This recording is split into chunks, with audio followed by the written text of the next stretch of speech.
নমস্কার, দেখছেন ওঙ্কার বাংলায় এক পেশা ভিন্ন নেশা। আমি মিহিকা রয়েছি আপনাদের সঙ্গে, আর আজকে আবার চলে এসেছি আমাদের এই বিশেষ অনুষ্ঠানের একটা বিশেষ এপিসোড নিয়ে।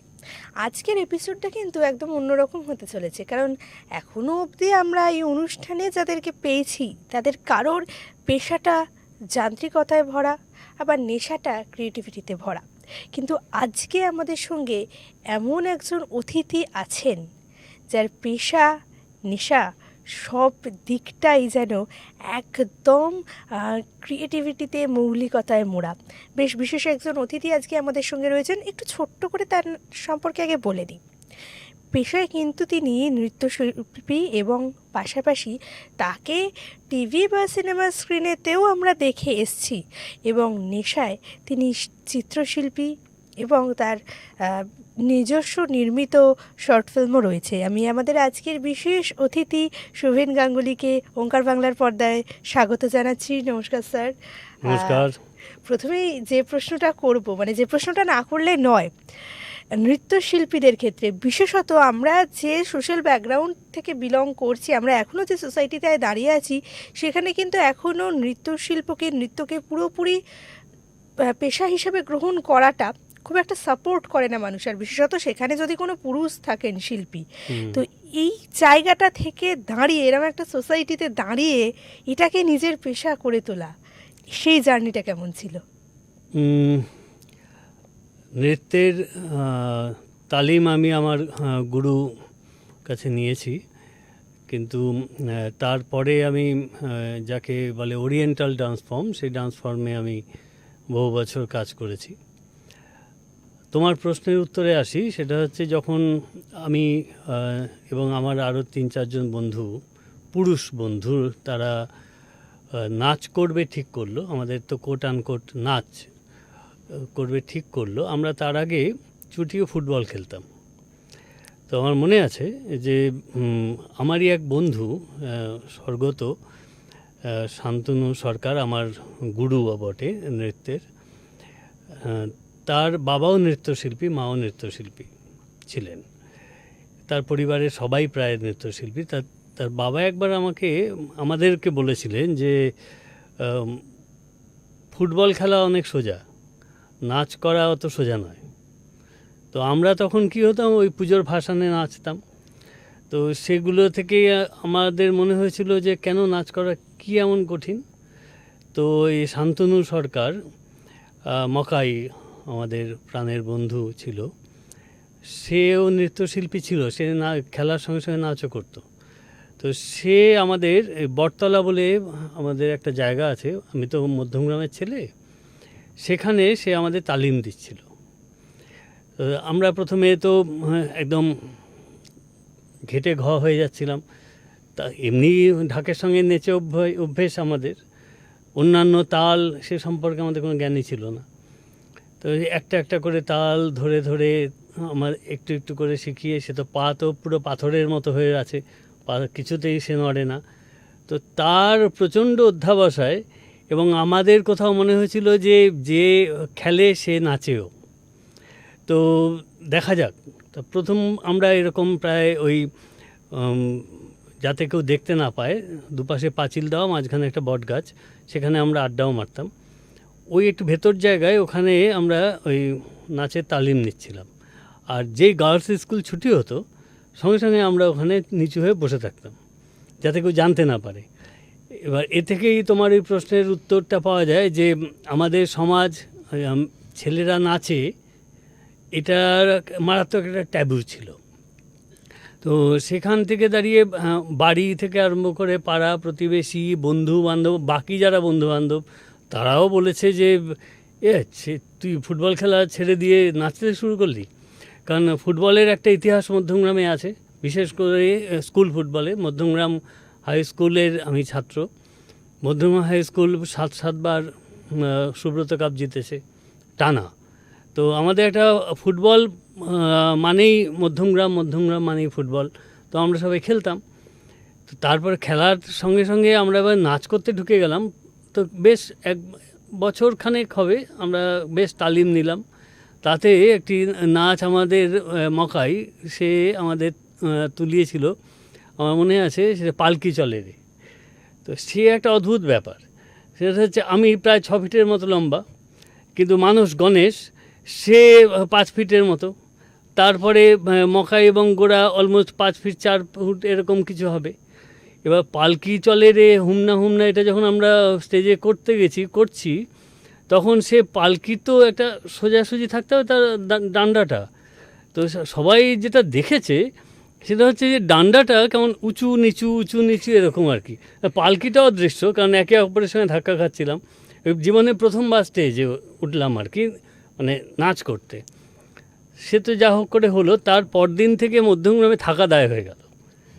বিশেষ করে গার্লস স্কুলের মেয়েরা এবং পাড়ার মেয়েরা, দাদারা, মানে দিদিরা যে যা পেরেছে, সে আমাদের সেই আমরা যাকে বলি কোট অ্যান্ড কোট প্যাক দেওয়া, সে মারাত্মক আওয়াজ। আমরা তো হলো আমাদের গেল নাচের জীবন শেষ। তারপরে এই মকাই আবার এলো, এসে বলল যে না ওরকম ভুল হতে পারে। এইবার মকাইয়ের বাবা এলেন, এসে বললেন যে ঠিক আছে, ভুল হয়েছে, সব হয়েছে, ঠিক আছে, তোদের সাহস দেখে ভালো লাগলো। কলাভারতী বলে আমাদের ওখানে একটা নাচের স্কুল ছিল, এটা মকাইদেরই। ওখানে আয়, ওখানে আমরা শেখাবো। তো ওখানে গিয়ে কিছুদিন আমরা ওই তালিম নিলাম। তো কিছুটা কত্থক, কিছুটা ভারতনাট্যম, এরকম হালকা হালকা, মানে তার কোনো মানে সামান্য বেস তৈরি করা। এই করতে করতে তারপরে আরেকটা অনুষ্ঠান করলাম, সেটাতেও প্রচণ্ড ফ্লপ হলো। নিউ ব্যারাকপুর পাশেই আমাদের আরেকটা জায়গা, সেখানেও লোকজন যথেষ্ট আওয়াজ দিল। আমরা বললাম না ছেড়ে দে, আমরা ফুটবল খেলছি, ওটাই ভালো। মকাই ছাড়বে না, ওকে বললো না, করেই যেতে হবে। এই ওর তাগিদে, ওর উৎসাহে আমরা এই 4-5 জন মিলে শুরু করলাম নাচের তালিম নিলাম। তা এইখান থেকে আমাদের শুরু। ফলে কেউ কোনো সাপোর্ট করবে এটা আমরা ভাবিনি, কিন্তু কেউ কোনো এত আওয়াজ দেবে সেটাও ভাবিনি।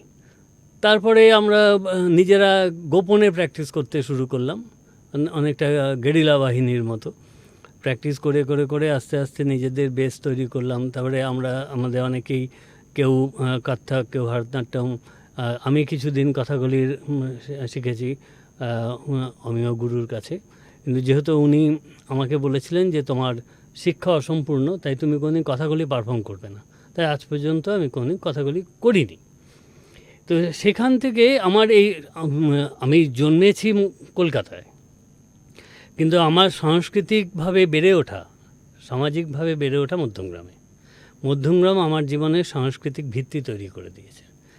সেখান থেকে তখন বামপন্থার যুগ, তখন আমাদের ওখানে প্রচুর নাটকের দল যেমন ছিল, তেমনি ওখানে গণনাট্য সংঘেরও শাখা ছিল।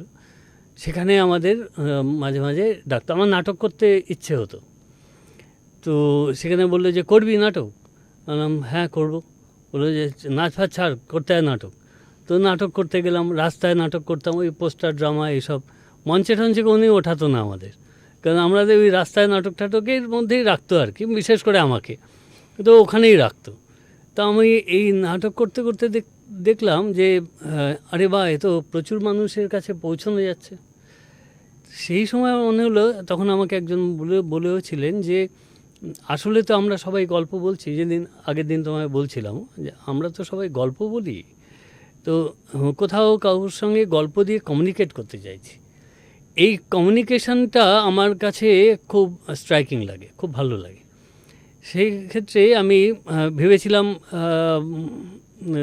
অভিনয় নিয়ে বা নাটক নিয়ে পড়ব। আমার বন্ধু মকাই সেও চেয়েছিল, কিন্তু কোনো কারণে সেগুলো হয়ে ওঠেনি। কারণ নাটক নিয়ে পড়ে কি হবে, চাকরি বাকরি করতে হবে তো, কিছু একটা পেতে হবে তো, তো সেসব হয়নি। তবুও আমি নাচ এবং নাটক সেই সময় থেকে করে যাচ্ছিলাম।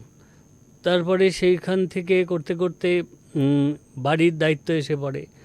তারপরে আমি একটি চাকরির ব্যবস্থা করি, এদিক ওদিক পরীক্ষা টরীক্ষা দিয়ে একটি চাকরিও জোগাড় করে নিই। আমাকে তখন এক দাদা বন্ধু বলেছিল, মধ্যমগ্রামে করছিস ভালো, কিন্তু যদি থিয়েটার করতেই হয় তাহলে কলকাতায় থিয়েটার করতে যা। উনি একটা উপমা দিয়েছিলেন, বলেছিলেন যে যদি গুড়িতে কোথাও নৌকো বাঁধতেই হয় তাহলে মজবুত গুড়িতে বাঁধ, বড় গুড়িতে বাঁধ। তো আমিও তখন আমার কিশোর যৌবনের সন্ধিক্ষণ, তখন আমি চলে এসেছি। তো কলকাতায় চলে এসেছি, তার মাঝখানে কয়েক বছর গ্যাপে কলকাতায় এসেছি। আমার এক বন্ধু স্বপন, সে তখন একটি নাটকের দলে কাজ করতো, আমাকে তখন সেই দলে নিল। সেখানে আমি অনেক কিছু শিখলাম, অনেক কিছু জানলাম। এই না করতে করতে তারপর দেখলাম যে বাহ, লোকে তো খুব এগুলো দেখছে, আলোচনা করছে, শুধু দেখে বাড়ি ফিরে যাচ্ছে না। নাচের ক্ষেত্রে যেটা হতো যে নাচ করার পরে লোকে ভালো খারাপগুলো এসে বলতো, ভালো লাগলো আপনার নাচ। কারণ ছেলেরা নাচছে এটাও একটা ব্যাপার ছিল। আস্তে আস্তে এই ট্রেন্ড বদলে গেছে। তো সেই সময় থেকে কিন্তু নাটকের ক্ষেত্রে আমি দেখলাম যে এসে লোকে কথা বলছে, তার তার কন্টেন্ট নিয়ে, তার উপস্থাপন নিয়ে কথা বলছেন, আলোচনা করছেন দর্শক। আমার কাছে বা এটা মনে হলো এ তো কমিউনিকেশন হচ্ছে। যে গল্প আমি বলতে চাইছি সে গল্প আরেকভাবে সারা বলছেন। এইরকমভাবে আমি বহু বছর ধরে থিয়েটার নিয়ে পড়াশোনা শুরু করলাম। পুঁথিগত শিক্ষা নেই, কিন্তু থিয়েটার নিয়ে বিভিন্ন আশেপাশে যারা দাদারা ছিলেন থিয়েটারে, তারা বইয়ের রেফারেন্স দিচ্ছিলেন। সেই সমস্ত বইগুলো নিয়ে নিয়ে চাকরি করার ফাঁকে ফাঁকে সেগুলো পড়ছিলাম। পড়ে বুঝতে চাইছিলাম যে ভারতীয় থিয়েটার কি, ইউরোপিয়ান থিয়েটার কি, সাবঅল্টারনেট থিয়েটারটা কেমন, সেইগুলি কে ক্রমাগত পড়ছিলাম। পড়তে পড়তে নিজের এক ধরনের নিজের এক ধরনের বোঝা তৈরি হচ্ছিল। সেইগুলিকে আমি নিজের মতো করে অ্যাপ্লাই করা শুরু করলাম, সোলো নাটক করে, একক অভিনয় করে। যেহেতু আমি এককভাবে বহুবার বহু স্টেজে নাচের অনুষ্ঠান করেছি, স্টেজ বা মঞ্চ বা চলচ্চিত্র ক্যামেরা কোনো সামনে আমার কোনোদিন কোনো সেই জড়তাটা কোনো কালেই ছিল না। তো তারপরে আমি একটি গল্প বাঁধলাম, নিজের মতো করে একটি গল্প বাঁধলাম। সেই গল্প বেঁধে মানুষের সঙ্গে একদম সামনেই অনাড়ম্বরভাবে, মিনিমালিস্টিক ওয়েতে, যে প্রচুর উপকরণ নেই, সেট নেই, লাইট নেই, তারপরে মিউজিক নেই, একা একটা লোক এসে গল্প বলছে। সেই গল্পের যে চলন, তার মধ্যে আমি অভিনয় কলাকে মিশিয়েছি। তাতে মানুষকে কিছুটা কমিউনিকেট করা গেছে। কারো ভালো লেগেছে, কারো খারাপ লেগেছে। কেউ কেউ বলেছে যে একক অভিনয় এটা কোনো থিয়েটার নয়। আমি আবার শুরু করলাম পড়াশুনো যে আচ্ছা থিয়েটার কাকে বলে। এইগুলি করতে করতে একের পর এক এই সোলো একক অভিনয় করতে করতে লোকজন কিছু জানলেন, কিছু মানুষ জানলেন, তারা ডাকলেন। কারণ আমার তো ওরকম বাধা ধরা মঞ্চ লাগে না। আমি তো এই যে আপনার এখানে এই যে আপনি বসে আছেন, আমি একা আপনার সামনে অভিনয় করতে পারি, কিছুই লাগবে না। এই যে কারণ আমার কাছে মনে হয়েছিল যে উপকরণ নয়, মানুষের সঙ্গে কমিউনিকেট করাটা, গল্প বলাটা আমার কাছে জরুরি। একদম এই গল্প বলাটার জন্য যা যা যতটুকু না হলেই নয় ততটুকুই আমি নিয়েছি। আচ্ছা, এই যে মঞ্চের অভিনয় থেকে বা একক অভিনয় থেকে স্ক্রিনে ঢোকা কিভাবে? এ তো কলকাতায় আসার সুবিধে। কলকাতায় তখন আমাদের সমস্ত আরও অনেক বন্ধুবান্ধব, নতুন বন্ধুবান্ধব বললো, তারা সব স্ট্রাগলার, তারাই সব স্ট্রাগল করছে। আমাকে বললো স্ট্রাগল করা, বলে স্ট্রাগল কি, আমি তো এমনিও চাকরি করছি, এই তো কম স্ট্রাগল, এই যে চাকরি করছি, শিয়ালদা স্টেশনে 4 রাত কাটিয়ে দিতে হচ্ছে, অমুক বন্ধুর মেসে একদিন, তমুক বন্ধুর মেসে, এ তো কম স্ট্রাগল নাকি? বললো না চল। তখন সিরিয়াল, তো তখন তো বেশি চ্যানেল ছিল না, চ্যানেলই ছিল না, দূরদর্শন তো, আর তখন ইটিভি এরকম কিছু একটা চ্যানেল এসেছিলো। সেই সমস্ত চ্যানেলগুলোতে আমরা যেতাম, গিয়ে ফটো নিয়ে গিয়ে দাঁড়িয়ে পড়তাম লাইনে, যে কেউ যদি চান্স দেয়। এরকম করে করে 2-1টা চান্স পেয়েছি। তারপরে তাতে আমার যত পরিচিতি বেড়েছে, পরিধি বেড়েছে বন্ধুবান্ধবের, তাদের মধ্যে অনেকে চিত্র পরিচালক, তারা অনেকে মিউজিক ডিরেক্টর, এরকম বহু লোক বহু রকমভাবে আমাকে সুযোগ দিয়েছে। আমি তাদের ছবিতে কাজ করেছি। আপনার নিজেরও তো একটি নিজস্ব নির্মিত ছবি আছে। হ্যাঁ, ওটা নিয়ে কথা না বলাই ভালো। আমার কাছে ওই ছবিটি কন্টেন্ট হিসাবে ভালো, কিন্তু উপস্থাপনা হিসাবে মোটেই ভালো না। তাহলে আমরা কি ভবিষ্যতে আরও একটু বেশ পূর্ণ দৈর্ঘ্যের ছবি আপনার হাতে দেখতে পাবো? না, এরকম তো এখনও ভাবিনি। শর্ট ফিল্মের কথা মাঝে মাঝে ভাবি, আমারও মাঝে মাঝে ইচ্ছে করে ডিরেক্টর হয়ে যাই, কিন্তু তারপরে বারবার করেই মনে হয় যে সব কাজ সবার জন্য তো নয়। ডিরেক্টরের অনেক কিছু জানতে হয়, শিক্ষার জায়গা থেকে অনেক কিছু জানতে হয়। যেমন একজন সিনেমাটোগ্রাফারকে তো ক্যামেরা নিয়ে দাঁড়িয়ে পড়লেই হয় না, তাকে অনেক কিছু জানতে পড়াশুনো করতে হয়। থিয়েটার করতে গেলে বা এই শিল্প মাধ্যমের চর্চা করতে গেলে এটি তো আমি অনেক পরে জেনেছি। আগে মনে করতাম যে আচ্ছা চলো উত্তম কুমার অভিনয় করে আমিও করব, এরকম একটা মনে হতো আর কি, যে আচ্ছা উত্তম কুমার সবাই চাইতো, আমিও চাইতাম উত্তম কুমার হব। তো তারপর পরে বুঝলাম, থিয়েটার করতে এসে বুঝলাম যে না, এ তো অনেক পড়াশুনো লাগবে, পড়াশুনো করতে হবে। একদমই। কিন্তু ছবি আঁকাটা কিভাবে শুরু হলো এইসবের মাঝে? এর সবই হচ্ছে যে ওই যে বললাম যে আমি তো প্রায় 40 বছরের ওপরে এই সব ধরনের শিল্প চর্চায় নিজেকে যুক্ত করে রেখেছি। তো এই গল্প বলার যে ইচ্ছেটা, সেইটিটা আমি আমি নাটকে বলেছি, ফিল্মে বলেছি, নাচে বলেছি, কিন্তু তারপরে মনে হতো যে এই গল্পটাকে আর কীভাবে বলা যেতে পারে, আর কোথায় গল্পটা লুকিয়ে আছে। ছবি তো আমি আঁকতে পারি না, কিন্তু আমার মনে হলো যে এটা সাহায্য করলো আমাকে থ্যাঙ্কস টু করোনা। যেই করোনা এলো, ঘরবন্দি, আগে তো ঘরে থাকতাম না, বেরিয়ে বাইরে থাকতাম, এদিক ওদিক ঘুরে বেড়াতাম। এই যে ঘরবন্দি হয়ে থাকলাম, তাতে তার মাঝখানেও একটা ঘটনা ঘটে গেল। সেটা হচ্ছে যে আমার সৌভাগ্য হলো যে ইন্টারভিউ দিয়েছিলাম ভারতবর্ষের একটা ফিল্ম অ্যান্ড টেলিভিশন ইনস্টিটিউট, একটা খ্যাতনামা টেলিভিশন ইনস্টিটিউট সরকারের। সেখানে গেস্ট ফ্যাকাল্টি হিসাবে তার একটা অভিনয়ের ডিপ্লোমা কোর্স করেছিল, সেখানে পড়ানোর। তো সেখানে পড়াতে গিয়েও দেখছিলাম যে আমি না বিশেষ কোনো ধারায় পড়াইনি। আমি পড়িয়েছিলাম যে তুমি যা উচ্চারণ করছো তা কোথা থেকে উচ্চারণ করছো, তোমার গলা থেকে না তোমার হৃদয় থেকে। যদি হৃদয় থেকে উচ্চারিত হয় তাহলে তা সত্য হিসেবে মানুষের কাছে পৌঁছবে, যদি তা না হয় তাহলে পরে শুধু গলাবাজিই সার হবে। সেই কারণে তারপরে আমি এগুলো করতে করতে মনে হলো যে এই করোনার সময় কিছু করা যাচ্ছে না। আমার কিছু ছাত্রছাত্রী জুটে গেল, তারা আমি তাদেরকে কিছুদিন অভিনয় শিক্ষার মধ্যে দিয়ে রাখছিলাম। তারা বলছিল এ কী করবো দাদা, কী করবো স্যার। বললাম যে হ্যাঁ, কী করবি, আমিও কিছু করতে পারছি না। তো এক কাজ করি, একটা অনলাইন ক্লাসের ব্যবস্থা করলাম, যে চলো অনলাইনে করি। কিন্তু সেই একটা দুটো ক্লাস করার পরে আমি দেখলাম যে সম্ভব না। কারণ অভিনয় শিল্প, এই অভিনয় এইটি না স্পর্শ দাবি করে একদমই। ফলে এবং ভিজুয়ালি সামনে মানুষটার উপস্থাপন দাবি করে। সেটা করতে গিয়ে দেখলাম এটা হবে না। আমি তো ওদের বললাম হবে না, এবার আমার তাহলে কি করতে হবে? সেই সময় আমি বিভিন্ন টিভিতে দেখছিলাম খবর, বিভিন্ন জায়গায় দেখছিলাম মানুষের মৃত্যু, মানুষের অসহায়তা, এই সমস্ত আমি তখন একটা পেন্সিল দিয়ে সে খাতার মধ্যে এগুলো স্কেচ করতে শুরু করলাম। করতে করতে মনে হলো যে কিছু হচ্ছিল, কিছু ফেলে দিলাম, কিছু মনে হচ্ছিল হ্যাঁ এটাই চেয়েছিলাম। পরিযায়ী শ্রমিকরা হেঁটে যাচ্ছে মাইলের পর মাইল, এইগুলো দেখছিলাম আর এগুলোই ধরছিলাম, এবং সেগুলোকে খুব ফিগারে ধরছিলাম না, সেগুলোকে কোথাও একটা অ্যাবস্ট্রাক্টেই ধরছিলাম, অ্যাবস্ট্রাক্টেই ধরা পড়ছিল। কারণ আমি আগেও তোমাকে একবার বলেছিলাম যে আমরা আসলে বাস করি একটা অ্যাবস্ট্রাক্ট স্পেসে। আমাদের নিজেদের চাহিদা, নিজেদের সুবিধের জন্য আমরা কিছু জিওমেট্রিক ফর্ম তৈরি করে নিয়েছি, যেমন এটা একটা জিওমেট্রিক ফর্ম, সে আমাদের সুবিধের জন্য করে নিয়েছি। আসলে তো আমরা ওখানেই ছিলাম।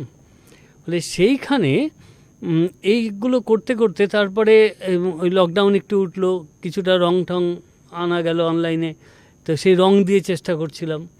এরকম করতে করতে সেটা, এই যে গল্প বলার যে একটা অন্য মাধ্যম খুঁজে পেলাম, এ আমার কাছে বেশ মজার লাগলো। এবং বন্ধুবান্ধবদের বা অন্যান্যদের পাঠাচ্ছিলাম, তারা বলছিল আচ্ছা এটা কি, এটা বগের ঠ্যাং হয়েছে, এটা কিছু হয়নি। কেউ বলছে যে আচ্ছা আচ্ছা এখানে এত রক্ত, এই রক্তটা কোথা থেকে এসছে। এইগুলি করতে করতেই এই সমস্ত ছবিগুলো আরও ভাবতে শুরু করলাম। কিছু অনলাইনে পড়াশুনো শুরু করলাম যে কি ছবিটা কীভাবে একটা পেন্টিং তৈরি হয় বা স্কাল্পচার তৈরি হয়, কোন বোধ থেকে তৈরি করেন আমাদের মহান শিল্পীরা করেছেন বা করে চলেছেন। সেখান থেকে ভাবতে ভাবতে এগুলোকে ইন্সপায়ার্ড হলাম। তারপরে ছবি আঁকতে আঁকতে অনেকগুলো ছবি এঁকে ফেললাম।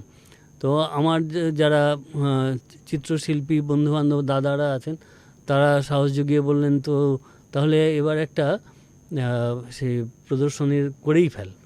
তো আমি দেখলাম এই তো বেশ লোভের বিষয়, পেয়েও গেলাম, একাডেমি করে ফেললাম। তারপর তুমি জানো। তারপরে আর সত্যি কথা বলতে কিন্তু স্যারের ছবিতে যে বিষয়টা আমরা প্রচণ্ডভাবে দেখেছি, এই যে গল্পের কথাটা বারবার বলছেন, সেই গল্পের পাশাপাশি কিন্তু ছবির মধ্যে যেন একটা অদ্ভুত রিদিম আছে। কোথাও গিয়ে নাচ আর ছবি দুটো যেন একে অপরের পরিপূরক হয়ে উঠেছে, গল্প ছন্দ সব দিক থেকে। তাই মানে আমি যেহেতু বলেওছি যে আমার ছবির কোনো টাইটেল থাকে না, যিনি দেখছেন তিনি তার মতো করে দেখে নিন। আমার নিজের একটা ভাবনা আছে, কখনো সে ভাবনা মিলেছে, কখনো সে ভাবনা একদম। মেলেনি। যখন মেলেনি তখন আরেকটি গল্প তৈরি হয়েছে, একদম সেইটি আমাকে খুব আমার ভালো লেগেছে সেটি। একদম। এই যে ছবির অনেকটা দর্শকদের ওপরে থাকে, ছবি কেন যে কোনো শিল্পেরই অনেকখানি থাকে তার দর্শকদের ওপর, অডিয়েন্সের ওপর। তাই অডিয়েন্স কিছুটা নিজের মতো ভেবে নেবেন, সেটা থেকে আবার কোনো নতুন গল্প তৈরি হবে। এটাই বোধহয় শিল্পের প্রবাহমানতা। তো স্যারকে অনেক ধন্যবাদ আমাদের সাথে আজকে এতক্ষণ থাকার জন্য। আর খুব ইন্টারেস্টিং একটা এপিসোড, আলোচনাটা এত সুন্দরভাবে শুরু হয়েছে এবং চলছে, আলোচনাটা শেষ করতে একেবারেই ইচ্ছা করে না, মনে হয় আরও জানার আছে, আরও শোনার আছে। এই যে গল্পের মধ্যেই তো আমরা আছি, যে গল্প নিয়ে এত কথা হলো, সেই গল্পটা আরও কিছুক্ষণ চলুক। কিন্তু দুঃখজনকভাবে আমাদের সময় তো ধরা বাঁধা, এপিসোডের সময় ধরা বাঁধা। তাই আজকে অত্যন্ত দুঃখের সাথে এই এপিসোডটা এখানেই শেষ করতে হচ্ছে। তবে আশা রাখছি খুব তাড়াতাড়ি আবার আমরা বসবো, দর্শকদের সামনে ছবি নিয়ে কথা হবে, অভিনয় নিয়ে কথা হবে, এবং এই শুভেচ্ছাটাও থাকলো যে আরও ছবি আসুক, স্যারের হাত দিয়ে নির্মিত হোক ছবি, সেগুলো নিয়েও কথা হবে। আজকের মতো এই পর্যন্তই এপিসোড এখানেই শেষ করব। তবে তার আগে আপনাদের জন্য আবারও, যেটা ভালো লাগার কাজ, যেটা ভালোবাসার কাজ, তার পেছনে যতই সমাজের বাধ্যবাধকতা থাকুক না কেন, যতই সময়ের অভাব থাকুক না কেন, সেটাকে বাঁচিয়ে রাখুন। কারণ দিনের শেষে আপনার বাঁচার রসদ যোগাবে সেই কাজটা। সবাই খুব ভালো থাকুন আর দেখতে থাকুন ওঙ্কার বাংলা। নমস্কার।